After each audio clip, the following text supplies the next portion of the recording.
Am I the jerk for choosing my carer over my pregnant sister? I was born and raised in this cozy little town where everybody knows everybody, living with my mom, dad, and my little sister, who we'll call Amelia for this story. Life in our household was always pretty structured, especially for me. You see, my parents had this vision of the perfect future for me. They were the kind of parents who believed in the power of a good education and extracurriculars. They pushed me hard, wanted me to shine in my studies, and take part in all sorts of clubs and activities. Their ultimate dream? For me to get accepted into one of those big, fancy universities and eventually find a high-flying job that would make them proud. Amelia, on the other hand, was the family's free bird. She danced to the beat of her own drum, embracing life with a carefree spirit that I always admired, even if I couldn't quite understand it. She was passionate about art, so much so that she decided college wasn't her path. Instead, she chose to chase her dream of becoming an artist, moving back home to save up some money. Despite the love I had for her, Amelia and I were never that close. We just saw the world differently. But despite our differences, I always thought my relationship with my parents was solid and strong. That solid ground, I thought, I was standing on shook when Amelia's life took an unexpected turn. She got pregnant, and suddenly our family dynamic changed. My parents, usually so focused on achievement and success, were overjoyed with the news of becoming grandparents. They started planning for the baby's arrival with so much enthusiasm. But then they came to me with a request that felt more like a command, one that would turn my world upside down. They wanted me to put my college education on hold and come back home to help Amelia with her baby. At first, I couldn't believe what I was hearing. I thought they were joking, pulling some kind of prank on me. But the serious looks on their faces told me they were dead serious. They explained that Amelia needed someone she could rely on during and after her pregnancy, and according to them, that someone was me.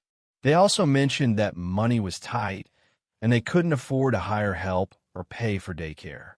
So it seemed I was the logical choice. I was dumbfounded. The idea of sacrificing everything I had worked so hard for, all because of a situation I had no part in creating, was just too much. I had dedicated myself to my studies, dreaming of graduating with top honors and making a real future for myself. And now, they expected me to just throw all that away? I couldn't accept it. So I stood up for myself and said no. But my refusal only sparked a massive argument. My parents couldn't hide their disappointment and anger. They called me selfish, accusing me of not caring about my own family's needs. I tried to reason with them, to make them see that abandoning my future wasn't a choice I could make lightly. But no matter how much I tried to explain, they just wouldn't listen. So here I am, finding myself in a situation I never thought I'd be in, being asked to leave my own home just because I stood up for my future, refusing to give up my dreams for my sister Amelia's situation. It just doesn't seem right. And honestly, it feels like I'm being unfairly punished for something that isn't even my mistake.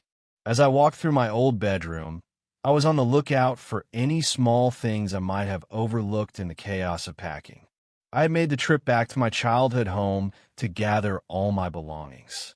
My best friend Luna was there with me, lending a hand with the packing. We didn't talk much as we worked, each of us wrapped up in our thoughts. I could feel this heavy mix of sadness and disappointment pressing down on me, making each step feel a little heavier. Eventually, after what felt like hours, we managed to get all my things packed up. Walking out of the house felt surreal. Leaving felt strange, almost like I was leaving a part of myself behind in that house, in those rooms where I'd grown up. Luna, trying to cheer me up a bit, started chatting about her new job. She was really excited about it, and even though part of me wanted to just dwell on my own problems, I forced myself to listen. I try to focus on the good stuff happening in life, not just the bad. We got to the car and loaded up all my boxes and bags.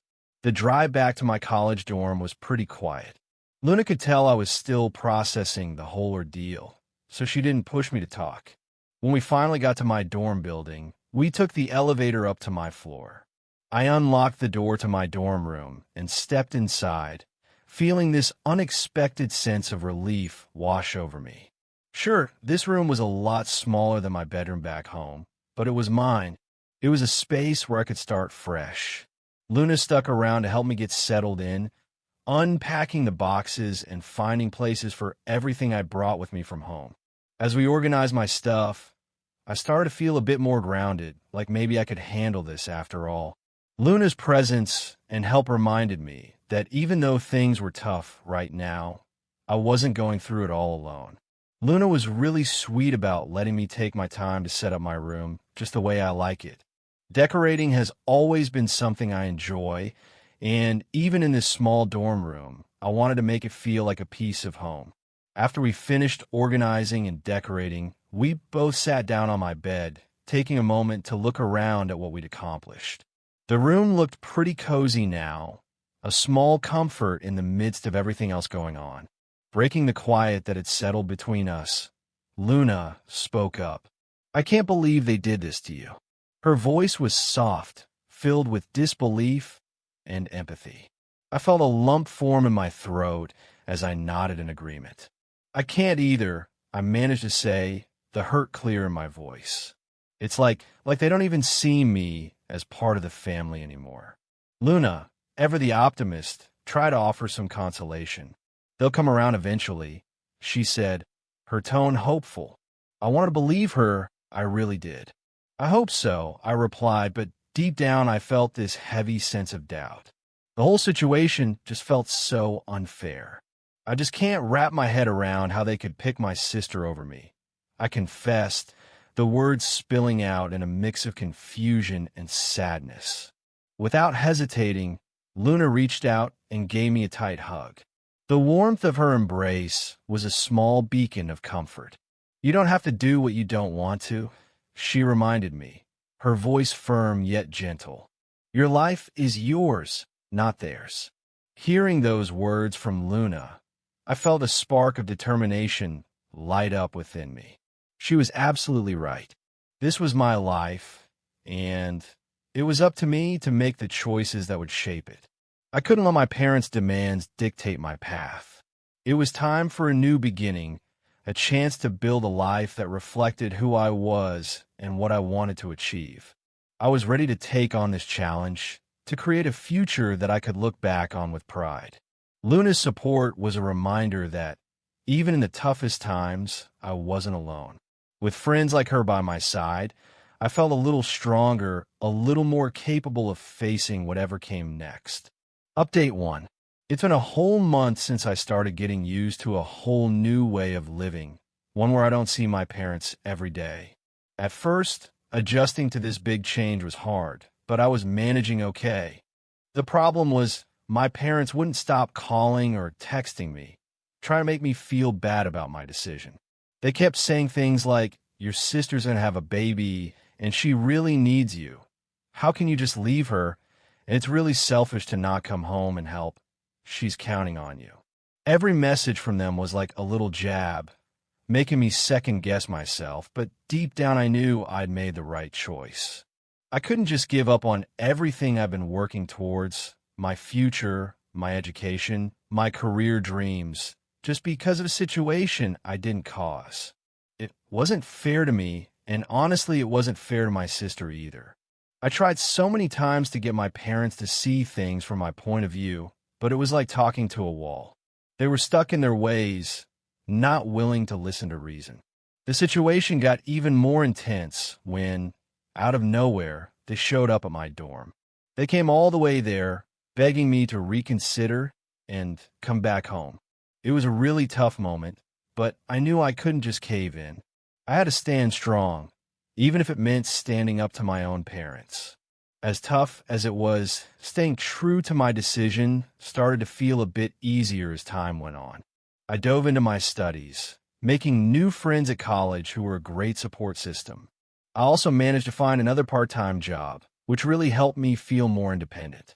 Being able to look after myself, to make my own decisions without relying on my parents for everything, felt really empowering. Of course, that doesn't mean I didn't miss my family. It was really hard to come to terms with the fact that they were ready to just push me aside because I wouldn't do exactly what they wanted. The thought that they could cut me off over this hurt a lot, but I kept reminding myself that I was doing what was right for me. I was living my life on my own terms, making choices that I believed in, and I held on to the hope that, with time, my family would start to see things my way too. I just needed to be patient and keep believing in myself and the choices I made. A couple of weeks after the unexpected visit from my parents, my phone rang, and it was my sister on the other end. When I picked up, I could hear her crying, and it instantly made me feel guilty. Despite everything that had gone down, the love and care I had for her hadn't faded away. But at the same time, I knew I couldn't just ignore all that had happened and act as if things could go back to normal. I found myself saying, "I'm really sorry, sis, but I can't come back home and act like everything's fine. What Mom and Dad asked of me, it's just not something I can do. I can't put my own future and dreams on hold to take care of you." There was this heavy silence on the line after I said that, and for a moment, I wasn't sure what she was going to say next. When she finally spoke, her voice was trembling, and I could tell she was trying to hold back more tears. "I get what you're saying, but it's just really hard right now. I feel so alone, and I'm honestly scared. I don't think I can handle this by myself." Hearing her say that made my heart hurt for her. I wished so badly that I could be there to give her a hug and tell her everything was going to be okay. But I also knew that I couldn't let my parents' guilt trip sway me into making a decision that wasn't right for me. "I understand this is tough, but you've got to remember you're not on your own," I told her, trying to sound as comforting as I could. "Mom and Dad are there for you, and they care about you so much. They'll support you through this, I promise. And hey, if you ever need to talk or if you're feeling down, you can always reach out to me. I'm still your big sister, and that's never going to change. I love you a lot." There was a quiet moment, and then I heard her sniffle before she replied, "Thank you. I love you too, and I'm really sorry for everything, for all the tension between us lately." I sighed, feeling this mix of emotions swirling inside me.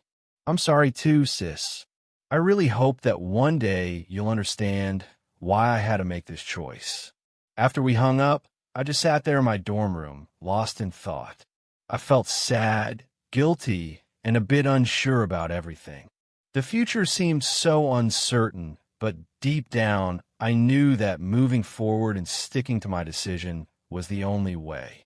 No matter how difficult things got, I had to focus on my own path and my dreams.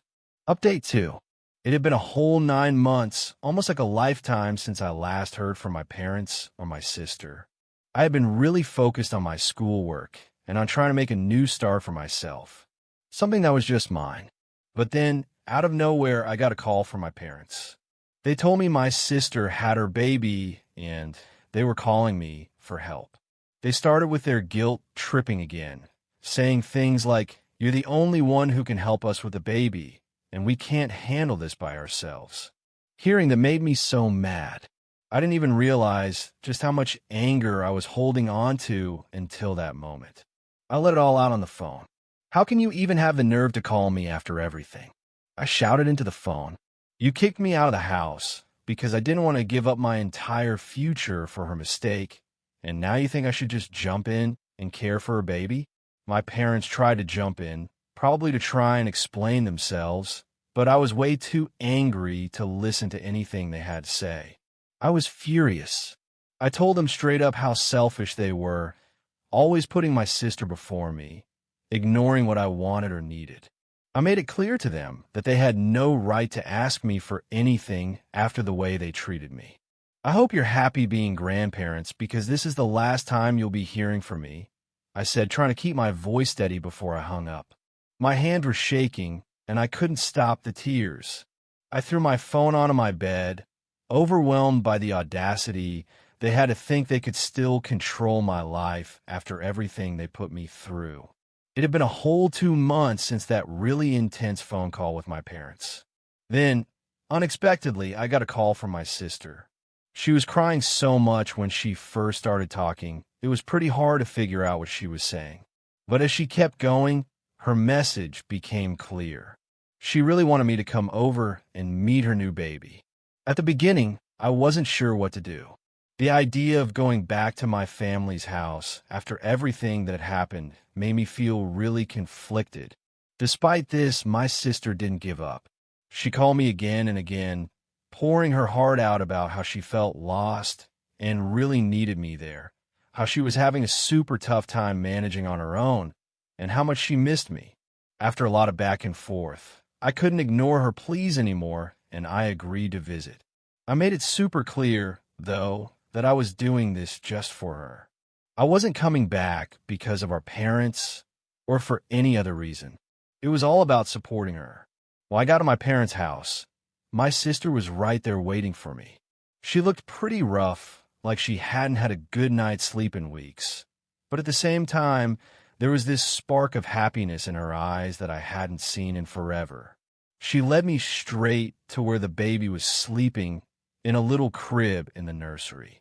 The moment I saw him sleeping so peacefully, this flood of emotions hit me. I wasn't ready for it. This tiny, delicate little person seemed to hold so much possibility and hope for the future. It felt huge, almost too much to wrap my head around. After that, my sister and I spent a long time just talking, trying to fill in the gaps of everything that had happened since we last saw each other. She shared with me all about the birth of her baby, explaining how incredibly hard it had been for her, and talked about all the challenges she'd been facing since then. She was still in the middle of healing, both in her body and her heart, from everything she'd been through. As I spent time with my sister, it became crystal clear that she really needed someone by her side. Looking in her tired eyes, I could feel the depth of her exhaustion mixed with a kind of relief at having me there. It was a strange feeling seeing the changes in her. She was clearly worn out, dealing with so much stress and a massive responsibility of a new baby, but there was also this spark of happiness in her eyes, a kind of joy at us being together again. The whole visit was filled with mixed emotions. On one hand, it was kind of sad to see just how much my sister had been through since the last time we were together. On the other hand, there was this warmth, this feeling of family that I realized I had really missed. Despite the rocky past few months, the love I had for my family hadn't faded away. I found myself wanting to rebuild those bridges, to be a part of their lives again in some way. However, I also reminded myself of the important lessons I had learned about independence and living my own life. I love my family, yes, but I also know that I have my own path to follow. I couldn't let their needs completely take over my life. So, when the visit came to an end and my sister gave me a big emotional hug, thanking me for making the effort to come, I felt this bittersweet tug in my heart. I promised her I'd come back to visit again soon, but I also gently let her know that moving back wasn't an option for me.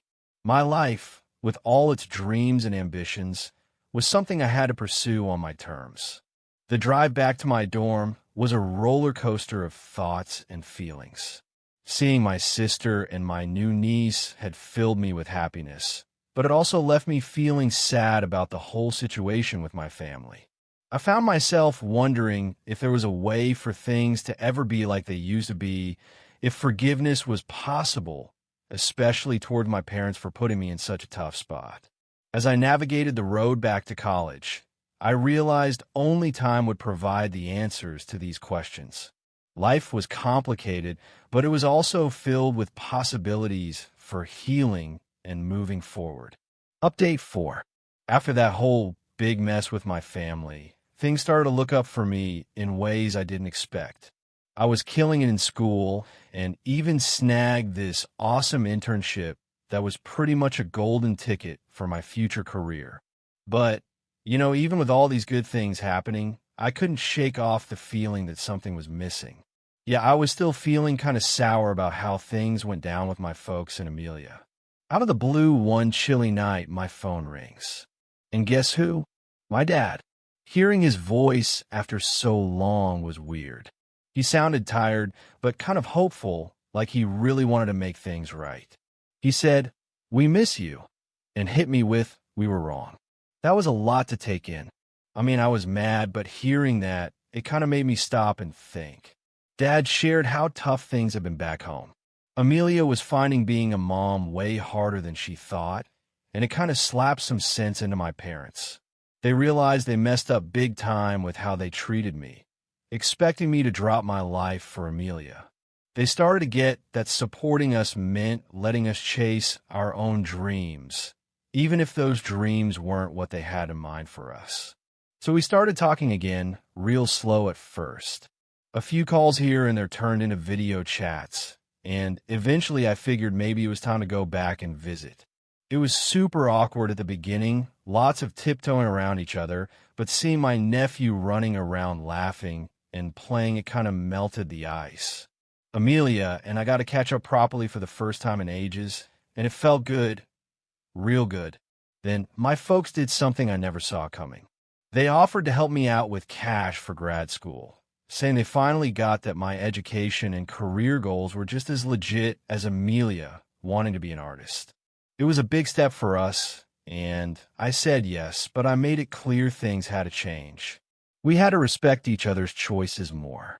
Getting back into my studies while also being the cool aunt on the side was pretty awesome. I started visiting more, and each time it felt more like I was coming back to a family that really got me. We had our moments, sure, but we were all really trying to listen and understand each other better. When I finally graduated with my master's, having my family there cheering me on felt unreal.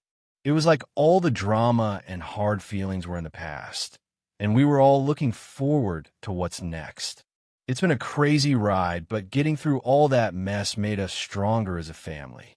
It taught me you can stand up for yourself without cutting ties forever, and that sometimes people can change for the better. Now, I'm pumped for what's ahead. I've got big plans, and I know my family's got my back. This whole thing showed me how important it is to keep talking, to keep trying to understand each other, and to not be afraid of going after what you want, as long as you remember where you came from and who's rooting for you. Life's a wild ride, but it's all about finding that balance, you know? Thanks for watching.